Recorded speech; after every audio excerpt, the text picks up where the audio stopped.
Welcome back. Before we begin, I want you to picture something simple. A room where the pressure drops so fast your ears pop. The temperature falls, yet nothing moves. No wind, no sound, just a heavy, complete stillness. That image is the closest thing I know to describing what happens inside a person when their patience finally reaches its true, final limit. Stay with me, because what we are about to unpack is very different from what most people assume. And once you understand it, you will never mistake calm for weakness again. For a long time, popular psychology has repeated a comfortable but inaccurate story. It tells us that when a deeply caring person is pushed too far, they cry, they slam a door, or they walk away to nurse a wounded heart somewhere quiet. That story is incomplete. What it describes is only an earlier stage, a reactive phase where the desire to hold the relationship together is still fighting to survive. What almost nobody talks about is the final stage, the one that comes after all of that. I like to call it the state of complete stillness. In this piece, we are going to set the emotional language aside for a moment and look plainly at what actually happens when a highly attuned, deeply feeling person finally, completely withdraws their attention from someone. This shift is not born from anger. Anger takes energy. It needs fuel, and it proves the other person still matters enough to provoke a reaction. The final stage is the opposite. It is a complete behavioral flatline. It is the moment a caring person's mind moves from continuously investing in someone to fully and quietly closing the account. They look at a manipulator, a difficult partner, or someone who has taken advantage of them again and again, and something inside simply switches off. If you have ever wondered why someone who once poured everything into you now looks at you with the stillness of stone, or if you yourself have felt an unfamiliar quiet settling into your chest after years of turmoil, this is exactly what we need to talk through. We will look closely at the small facial signals, the shift in the words people use, and the lasting internal change that happens during this quiet break. By the time we finish, you will recognize this turning point clearly, and you will understand why, once someone truly reaches it, nothing, not guilt, not charm, not persistence, can pull them back. This is not just a conversation about feelings. It is a close look at what a complete emotional shutdown actually looks like from the inside. Every person operates from a kind of behavioral baseline, a familiar pattern of reactions, tone, and emotional investment. For someone who is naturally highly attuned and deeply empathetic, that baseline usually involves giving far more than they receive. They read your smallest expressions closely. They adjust their own comfort to ease yours. They absorb the emotional mess that your poor choices create. They do this because their mind is naturally built for connection and accommodation. But there is a vulnerability hidden inside this pattern that most people overlook entirely. When you push a deeply caring person, you expect some kind of visible response. You expect tears, long, heartfelt messages, desperate attempts to understand, or a loud confrontation. People who take advantage of others often rely on this reaction, because as long as there is a reaction, there is still a sense of control. The relationship still bends the way they want it to. But what happens when that response simply stops coming? Most people assume that the final stage of someone's patience looks like a big dramatic ending, a blow-up or a sudden walkout. It rarely does. The real final stage is something far quieter and in its own way far more unsettling. It is a state of total, unreachable calm. If you cannot recognize this shift for what it is, you will misread everything happening around you, and you may find yourself completely shut out of a relationship long before you even notice the door has closed. If you are the one nearing this state yourself, understanding it is your best form of self-protection. If you are someone who has been slowly pushing another person toward it, consider this your clear warning. When we study behavior closely, we tend to track energy. Anger is high energy. Grief is high energy. Even walking out in a dramatic huff is a burst of energy directed outward. But this final stage of patience carries none of that. It is closer to absolute stillness. Think of it the way physicists describe absolute zero, the point where all motion stops completely. In human behavior, this is the moment someone's mind fully and permanently withdraws its attention and investment from another person. When a deeply empathetic person reaches this point, something significant shifts inside them. The human brain, above all else, works to conserve energy. It dislikes waste. For months, sometimes years, this person's mind has been spending enormous effort trying to make sense of a difficult relationship. It builds explanations, searches for hidden pain behind bad behavior, and looks for reasons to stay and to keep trying. Then, quietly, the threshold is crossed. It rarely happens during a dramatic argument. More often, it happens on an ordinary afternoon, over a cup of coffee, in the middle of a completely unremarkable conversation. The mind simply looks at everything it has gathered, recognizes that the effort is no longer worth anything in return, and quietly shuts that particular connection down. Once someone enters this final stage, the outward signs shift almost immediately. Notice, first, how their words change. The long explanations stop. They no longer say things like, "It hurts me when you do this," because they have stopped needing you to understand their pain. They are no longer trying to correct or improve your behavior. Their language becomes short and practical.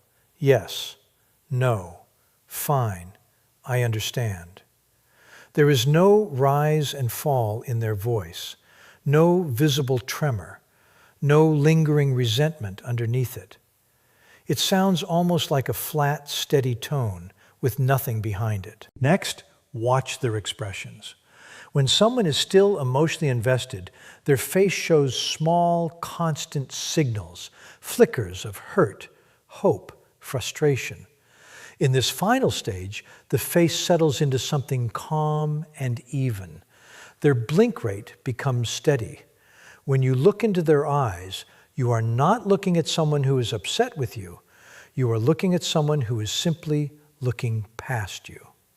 You have shifted in their mind from being a person who affects them to being little more than part of the background. To understand why this shift feels so disorienting to a manipulator, think of it as moving from constant investment to complete withdrawal. In the earlier stages of a difficult relationship, the caring person keeps offering more patience, more understanding, more effort, hoping to balance things out. In the final stage, that effort simply stops. Their mind moves into a kind of quiet closing down. They stop threatening to leave because threatening is still a form of negotiation, still an attempt to get someone to change. Someone in this final stage isn't negotiating anymore. They are quietly rearranging their life, adjusting their routines, and imagining a future that no longer includes this person. Anyone who manipulates or takes advantage of others typically relies on emotional feedback to guide their next move. If they twist the truth and you become upset, they know it worked. But when they try that same tactic on someone who has reached this final stillness, the response is simply, "If that is how you see it." Manipulation depends entirely on someone's emotional responsiveness. Once that responsiveness disappears completely, the whole strategy collapses. It is like grasping at smoke. Here is something rarely discussed openly. This stage, once reached, tends to be permanent. Why? Because it wasn't triggered by a single emotional outburst. It came from a slow, steady, internal conclusion. You can apologize, you can change your behavior, you can try every warm gesture you know, and none of it will work the way it once did.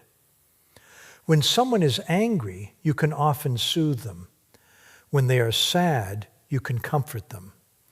But when they have truly finished, the internal structure that once allowed them to feel deeply for you has already been quietly taken apart.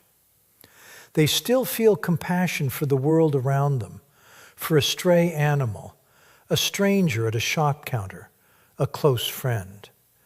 But when their attention turns to you, there is simply nothing there anymore. This final stage is not a battle.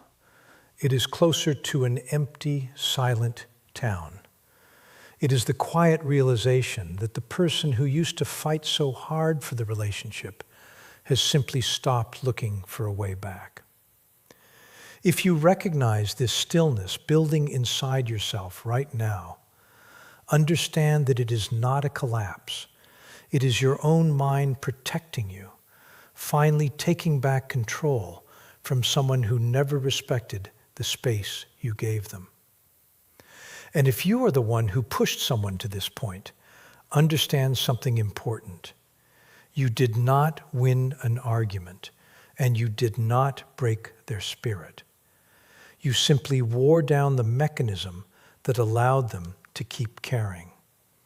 And once that mechanism stops, there is no clever gesture, no perfectly timed apology that can start it again. What feels like silence isn't a pause, it is the ending. To understand how someone's patience finally collapses, we need to look at a hidden mechanism that shapes every relationship, the quiet permission we give others to affect how we feel. Every day, without realizing it, we allow the people close to us a kind of access to our inner emotional world. We let their tone of voice, their expressions, and their choices shape our own mood and sense of safety. For someone who is naturally highly attuned, this access runs especially deep. They do not just allow a little influence, they open themselves almost completely. They read your comfort level constantly. They adjust their posture and their words to reduce friction between you. This is not accidental. It is a deliberate, energy-intensive habit built around keeping the relationship steady. They have essentially given your behavior the power to shape their inner state. But there comes a precise moment when that deep access is completely, permanently withdrawn. This is not a slow fading of affection, and it is not a defensive wall built out of spite. It is a deliberate, internal decision to close off access entirely. Once someone reaches this point, their mind begins treating the other person the way a careful system treats something broken beyond repair. It simply removes it from anything important. Suddenly, the words and actions that once caused days of emotional turmoil produce nothing at all. You could try the exact same approach that used to cause real distress, and now the response is simply flat and unaffected. The other person's ability to shape this individual's emotional state hasn't just weakened, it has been fully removed. This shift moves someone from being emotionally reactive to being genuinely indifferent.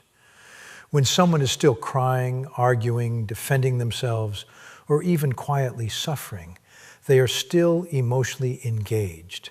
Their mind is still treating your behavior as something meaningful that deserves a response. But once true withdrawal happens, your actions lose their emotional weight entirely. If you try old manipulative patterns again, their mind no longer scrambles to make sense of it or defend itself. It simply hears the words as sound, with no meaning attached.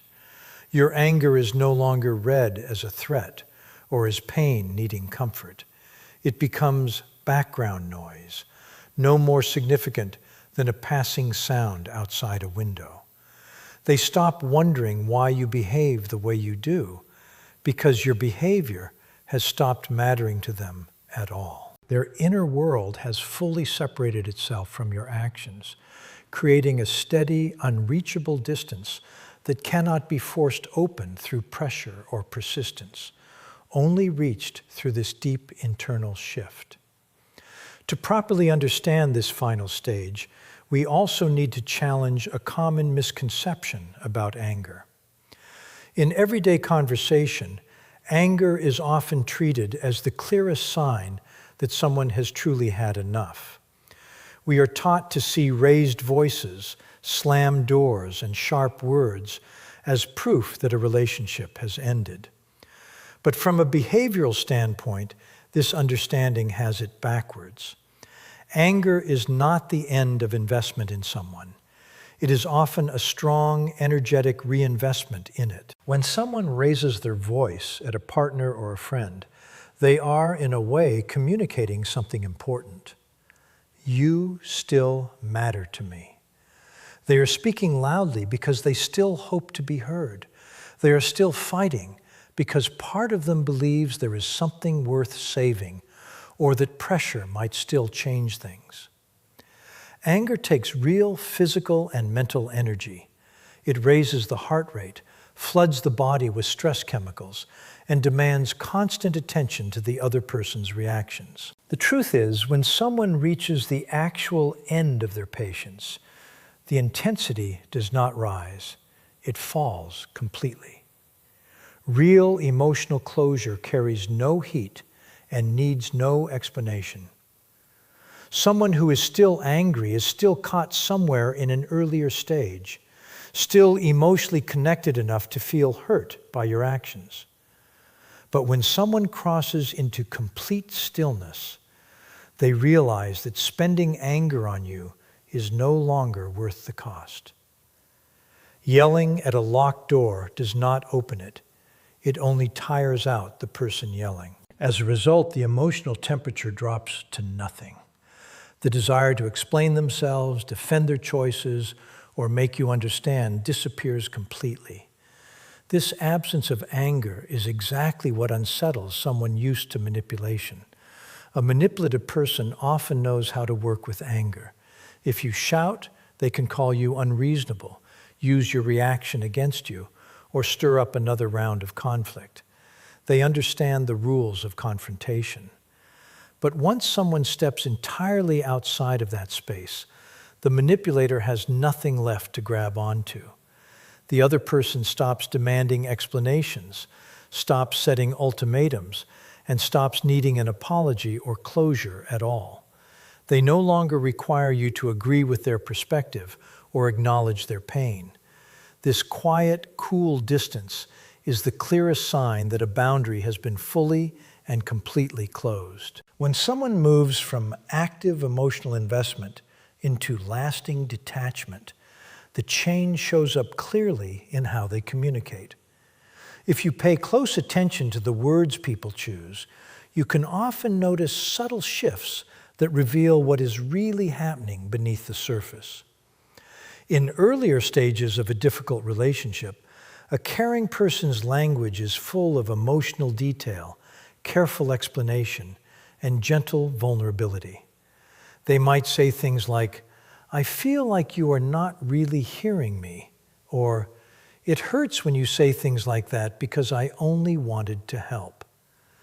This kind of open, descriptive language is an attempt to build understanding, to give the other person enough insight to change their behavior. Once someone reaches the final stage, this openness disappears almost overnight.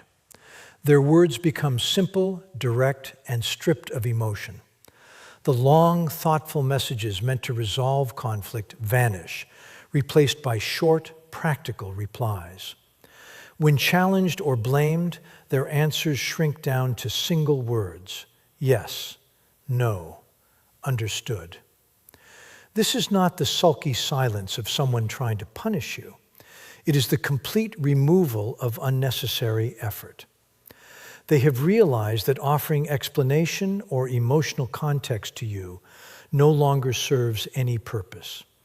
Their words now exist purely to manage logistics, nothing more. Alongside this, you will notice the disappearance of any language about a shared future. They stop saying we or our when talking about what comes next, quietly separating their path from yours. They stop asking open questions meant to invite deeper conversation. If you try to reignite an old argument or pull them back into a familiar emotional pattern, they simply will not engage. Instead of defending themselves or matching your intensity, they respond with short, closing statements. You are entitled to think that. Or, I am not going to talk about this, spoken in a flat, even tone, with no emotional charge behind it. This kind of plain, closed communication removes any material a manipulator could use to keep the conflict alive. To really understand how deep this shift runs, we need to look at what is happening internally. People are naturally wired to see others as complex individuals with their own inner thoughts and feelings, a mental skill that takes real effort, especially for someone highly empathetic. Their mind is used to constantly imagining what the other person feels, tracking their wounds, predicting their patterns, trying to understand their behavior. This takes enormous emotional energy that is repeatedly poured into an unstable relationship. But once someone reaches this final threshold, the brain begins to change how it categorizes that person altogether.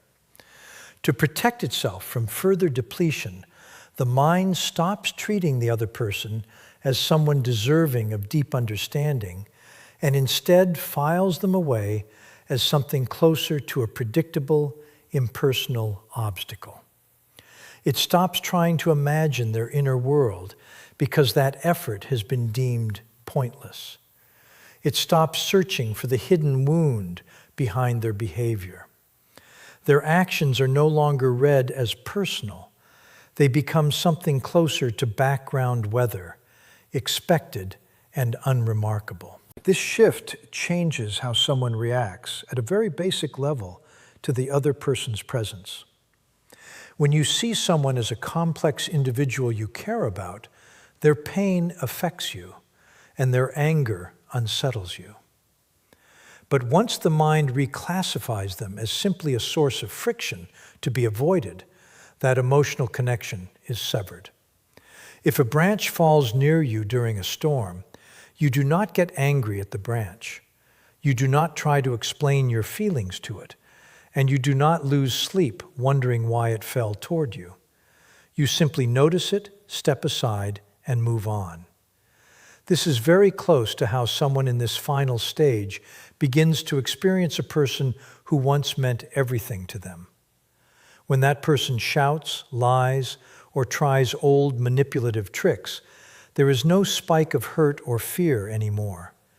There is only a calm, detached awareness, the same way you might notice a loose gear grinding somewhere in an old machine. The last piece we need to understand is why this shift, once it happens, tends to be permanent.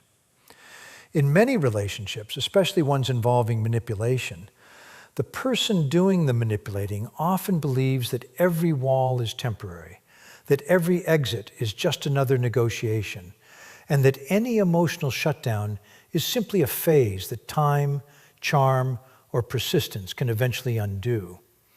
They remember all the times before when pushing too far still led to a return, driven by guilt, hope, or a wish for resolution. But there is a critical flaw in that thinking.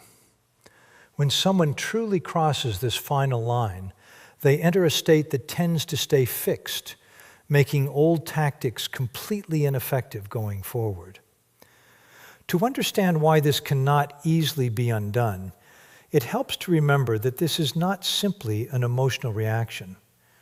Emotions shift constantly.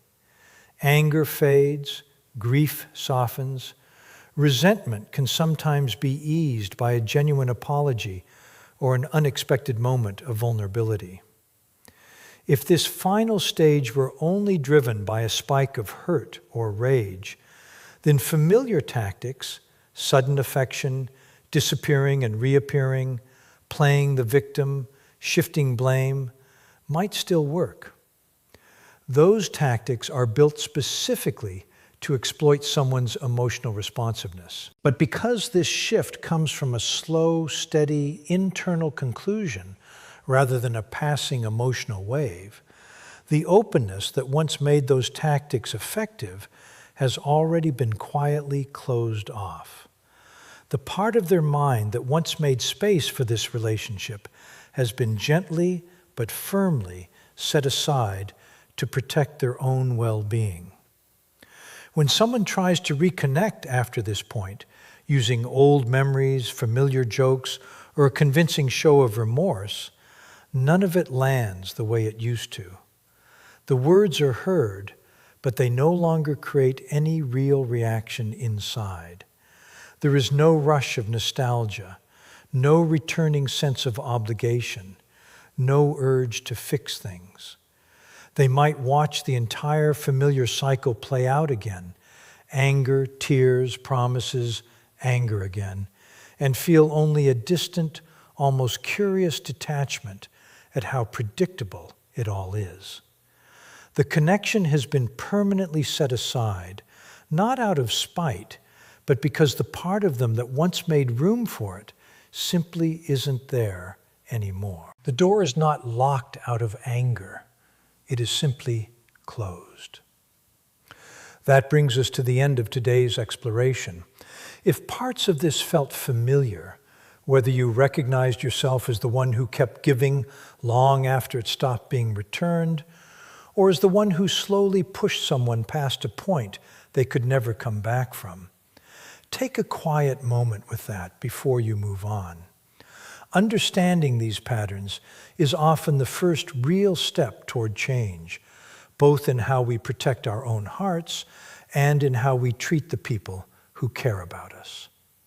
Thank you for spending this time thinking it through with me, and I look forward to sharing the next one with you soon.